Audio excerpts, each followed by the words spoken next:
तो चलिए शुरू करते हैं क्लास 12 का चैप्टर 4 मानव विकास की तरफ। मानव विकास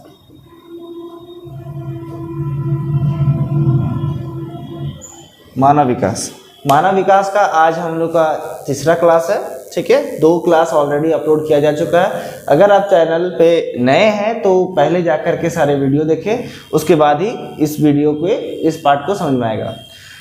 हम लोग लास्ट पार्ट में मानव विकास के 4 स्तंभ के बारे में पढ़े थे।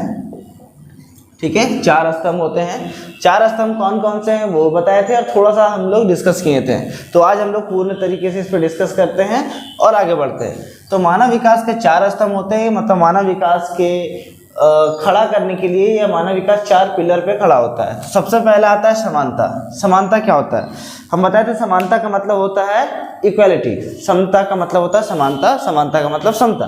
देखिए, समानता का अर्थ है समानता से, इससे यह आशा है कि एक ऐसे समाज से है जिनमें उपलब्ध अवसरों के लिए समान पहुंच की व्यवस्था हो। अवसर का मतलब क्या होता है? अपॉर्चुनिटी। ठीक है, व्यवस्था उपलब्ध हो तथा समान अवसर सबके लिए हो। लिंग, रंग, जाति आदि पर भेदभाव नहीं होना चाहिए, उसके आधार पर कोई भी भेदभाव नहीं होना चाहिए। अब समझते हैं कि समता का मतलब होता है समानता और समानता का मतलब होता है समता।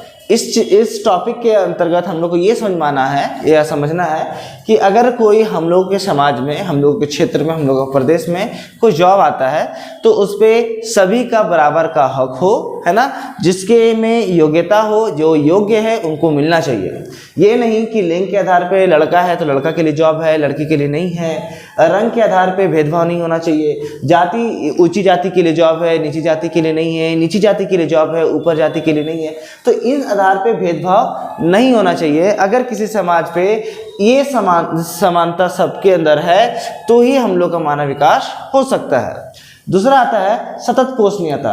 सतत पोषणीयता का मतलब होता है सभी को। ठीक है, सभी को मतलब आने वाली पीढ़ी को भी और अभी को भी। देखिए, सतत पोषणीयता का अर्थ जो भी संसाधन है ना, सतत पोषणीयता का अर्थ होता है जो भी संसाधन है हमारे पास, है ना, जो भी है, मान लो पेट्रोल है, कोयला है, एल्युमिनियम है, जो भी है, ठीक है, उसका इस्तेमाल इस प्रकार से किया जा सके, इसका इस्तेमाल इस प्रकार से किया जाए जिनसे आने वाली पीढ़ी, है ना, आने वाली पीढ़ी का मतलब नेक्स्ट जनरेशन जो भी आएगा, मतलब हम लोग के से जो नए जनरेशन आएंगे उनमें कोई भी कमी ना हो। कहने का मतलब है कि जो भी हम लोग संसाधन यूज कर रहे हैं, मिनरल्स यूज कर रहे हैं, खनिज यूज कर रहे हैं, वो इस प्रकार से यूज किया जाए कि अभी तो यूज हो रहा है, बाद में भी प्रयोग किया जा सके, आने वाली पीढ़ियां, उसके बाद आने वाली पीढ़ियों को कम ना हो। जैसे एक आंकड़ा बताता है कि हम लोग जो पेट्रोल डीजल यूज कर रहे हैं, ठीक है, पेट्रोल डीजल यूज कर रहे हैं, वो पेट्रोल डीजल में लगभग 60 साल चलेगा।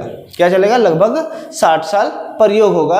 अब वो 60 साल प्रयोग होने के बाद क्या हो रहा है कि खत्म हो जाएगा। तो आने वाली पीढ़ी तो खत्म हो जाएगी, आने वाली पीढ़ी तो पेट्रोल नाम का चीज़ तो समझेगी ही नहीं। तो उस तरह का हम लोग को बचाव करें, इसीलिए हम लोग इलेक्ट्रिसिटी, ये जो व्हीकल्स आ रहा है ना लाइन वाला, वो ज़्यादा भी चल रहा है। खैर आगे आते हैं उत्पादकता। उत्पादकता क्या होता है? देखिए, उत्पादकता का अर्थ होता है मानव श्रम से, मतलब रोजगार से। ठीक है, मानव जो मेहनत करता है या मानव के कार्य से।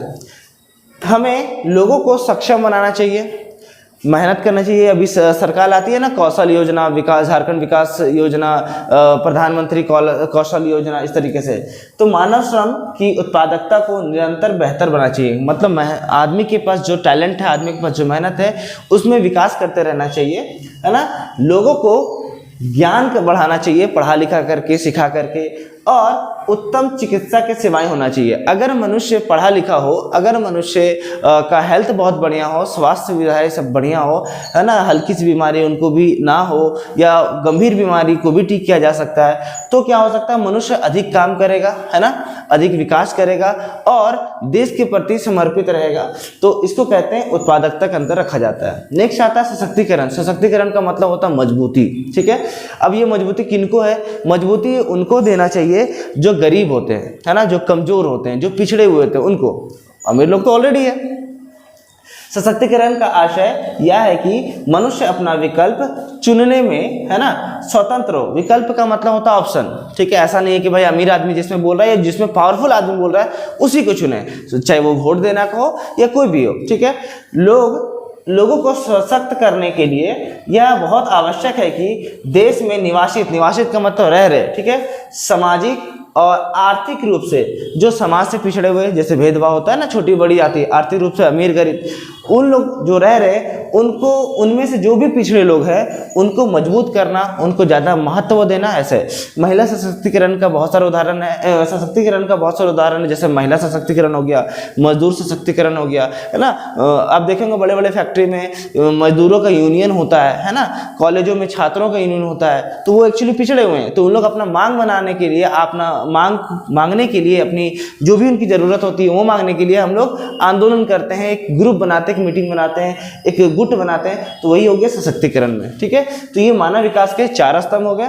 आगे आता है मानव विकास के कितने उपागम हैं। उपागम का मतलब होता है तरीका, ठीक है। तो आज हम लोग सिर्फ 4 के बारे में पढ़ेंगे, कौन कौन से होते हैं जानेंगे, लेकिन इसका जो टॉपिक होगा नेक्स्ट क्लास में होगा। मानव विकास के 4 उपागम होते हैं, आय उपागम, कल्याण उपागम। कल्याण का मतलब देख रहे हैं, सरकार हम लोग के लिए बहुत सारा कल्याण योजना लाती है, उसके पे है। आय उपागम पैसे पे है, कल्याण उपागम आधारभूत आवश्यकता उपागम। आधारभूत हम लोग को क्या क्या चाहिए, हम लोग को एक मूवी आता था, रोटी कपड़ा मकान, यही 3 चीजें, लेकिन अब हम लोग के पास 6 हो गया, ये हम लोग नेक्स्ट क्लास में पढ़ेंगे। आधारभूत आवश्यकता उपागम और नेक्स्ट आता है क्षमता उपागम। क्षमता का मतलब ताकत, कैपेसिटी, ठीक है। तो हम लोग मिलते हैं नेक्स्ट क्लास में, धन्यवाद।